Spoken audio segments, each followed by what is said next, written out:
Hello friends, எல்லாருக்கும் வணக்கம். எல்லாருக்கும் ஃபஸ்ட்டு தேங்க்ஸ் சொல்கிறேன். நம்ம சேனலுக்கு நிறைய வந்து சப்ஸ்கிரைபர்ஸு ஃப்ரெண்ட்ஸு ஆட் ஆகியிருக்காங்க, புது ஃப்ரெண்ட்ஸு.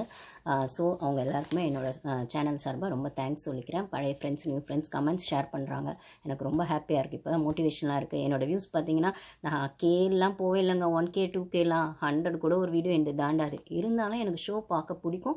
அந்த ஷோவில் இருக்கிறத என் மனசுக்கு தோன்ற விதத்தில் நான் ரிவ்யூ பண்ணுவேன்னா, என் மனசில் எமோஷனலாக கனெக்ட் ஆகிற விஷயங்கள் கூட ஒரு சிலருக்கு கனெக்ட் ஆகணும் போது அவங்களோட ஒரு கான்டாக்ட் ஒரு கனெக்ட் அந்த ஒரு கான்வர்சேஷனை ஹெல்த்தியாக வச்சுக்கிறது தான் என்னோட இதுவாக நான் இந்த சேனல் பண்ணிகிட்ருக்கேன். என்ன வீடியோஸ் போடுறேன் பிக் பாஸ் அப்படின்னு சொல்லும்போது வியூஸ் வந்தால் நல்லா தான் இருக்கும். எனக்கும் 2K வியூஸ் 3K வியூஸ்லாம் போகணும் தான் ஆசை. அது யாராவது ஷேர் பண்ணணும், இல்லைனா ஹைப் பட்டன் கிளிக் பண்ணணும், இல்லை நிறைய லைக்ஸ் போடணும் அப்படின்னு சொல்லும்போது அது நடக்கும்போது நடந்தால் சந்தோஷம்தான். பட் ஆனால் இப்போ வரைக்கும் கொஞ்சம் ஒரு சிலர் இப்போ ஃபியூ ஆடியன்ஸ் வந்து பார்க்க ஆரம்பிச்சிருக்காங்க அப்படின்னு சொல்லும்போது எனக்கு அதுக்காக நான் ரொம்ப தேங்க்ஸ் சொல்லிக்கிறேன்.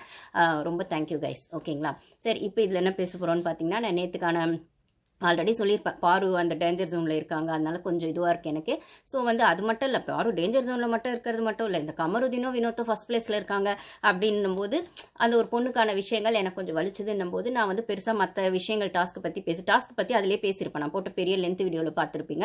ஸோ அதனால் டாஸ்க் வந்து டெய்லி இப்போ எனக்கும் ஒரு நாள் டாஸ்க் போயிட்டு தான் இருக்குது. ஸோ அதை பற்றி எல்லா ரிவ்யூஸும் சொல்ல தான் செய்வாங்க. ப்ளஸ் ஒன்றும் இவங்க இன்ட்ரெஸ்டிங்காகவும் எந்த டாஸ்க்கும் வைக்கல. 5 நிமிஷத்தில் 10 நிமிஷத்தில் முடிகிற மாதிரி டாஸ்க் தான் வைக்கிறாங்க அப்படின்னும் போது நேற்று அந்த ஃபிசிக்கல் டாஸ்க்லாம் பார்த்துருப்பீங்க, யார் ஆடினாங்க அப்படின்னு சொல்லி. ஸோ அதனால் அதெல்லாம் எவ்வளோ முடிஞ்சோ ஒரு லுக் மட்டும் கவர் பண்ணிட்டு முக்கியமாக என்ன கான்ட்ரவர்சி, என்ன கான்ஃப்ளிக்ட் அப்படிங்கிறத பற்றி தான் பேசலாம் அப்படின்னு. ஸோ இதில் நேற்று அந்த மூவி ரிவ்யூக்கும் வந்தாங்க பார்த்தீங்களா? ஸோ அது விஷயமும் பார்த்தலாம். ஆல்ரெடி ஒரு மூவி ரிவ்யூக்கு வந்தாங்க, மூவி ரிவ்யூன்ற அந்த மூவி ப்ரொமோஷனுக்கு வந்தாங்க இல்லைங்களா? பைசன் மூவி ப்ரொமோஷனுக்கு வந்தாங்க. அதுக்கப்புறம் டேஸ்லர் அவங்களுக்கான அந்த ஒரு ப்ராடக்ட்டுக்கான ஒரு விஷயங்கள் அட்வர்டைஸ்மெண்ட் நடந்தது.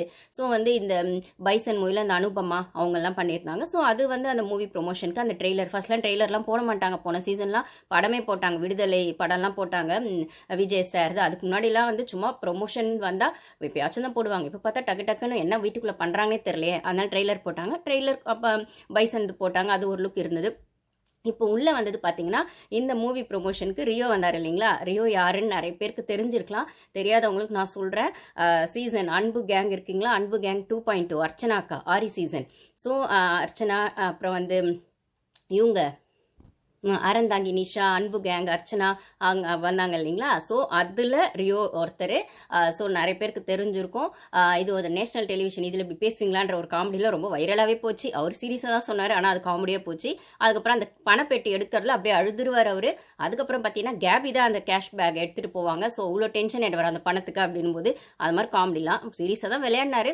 இருந்தாலும் அந்த இடத்துல அந்த அன்பு கேங் அந்த ட்ரால் மெட்டீரியல் வரும்போது இவர் ரொம்பவே எல்லாரும் அடின்னு அடிச்சாங்கன்னு சொல்லும்போது அப்படி ஒருத்தர் உள்ளே வந்தார். ஏன்னா இன்றைக்கி அவரோட மூவி ப்ரொமோஷன் அப்படின்னு சொல்லும்போது உள்ளே வராரு அப்படின்னும் போது எனக்கு இதில் என்ன இருக்குன்னா, மூவி ப்ரொமோஷன்லாம் பார்க்க ட்ரெய்லர்லாம் பார்க்க நல்லா தான் இருந்தது.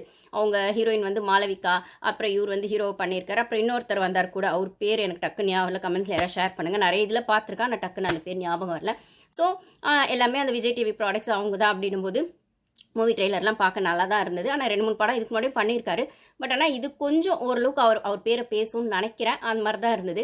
நான் இதை முக்கியமாக எதுக்கு பார்க்குறேன் அப்படின்னா, அன்பு கேங் 2.0வில் இருக்கிற ஆளை இப்போ நீங்கள் உள்ளே கொண்டு வரீங்களே, அப்போ இப்போ ஒரு அன்பு கேங் 2.0 இப்போ 1க்கு வருதே அன்பு கேங்கு ஒன்று உள்ளே போயிட்டுருக்குல்ல கனியக்கா குரூப்பில், அதுக்கும் இதுக்கும் கனெக்ட் பண்ணி விஜய் டிவி ஏதோ சொல்ல வராங்களோ, விஜய் டிவி ப்ராடக்ட்ஸ் அப்படின்னு. அப்போ ஃபஸ்ட்டு டாப் 5ல் விஜய் டிவி ப்ராடக்ட்ஸ் தான் வரப்போகிறாங்களோ, அந்த அன்பு கேங்குள்ளே தான் வரப்போகிறாங்களோ, அதுக்கு தான் ஒரு சப்போர்ட்டாக இருக்கட்டும் அப்படிங்கிற மாதிரி அது ரியோ உள்ளே கொண்டு வந்தாங்களான்னு ஒரு பாலிடிக்ஸ் இருக்குமான்னு தெரில.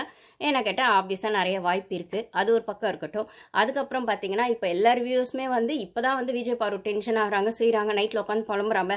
விஜய் நந்தினி, நான் இதை ஆல்ரெடி பேசியிருப்பேன் ஒரு 2-3 வீடியோஸ்க்கு 2-3 டேஸ் முன்னாடி பண்ண வீடியோஸ்லையுமே, லாஸ்ட் வீக் பண்ண வீடியோஸ்லையுமே விஜய் நந்தினி டென்ஷன் ஆகிட்டு முடியலன்னு போனாங்க. ஆனால் அவங்க லெவலில் விடவும்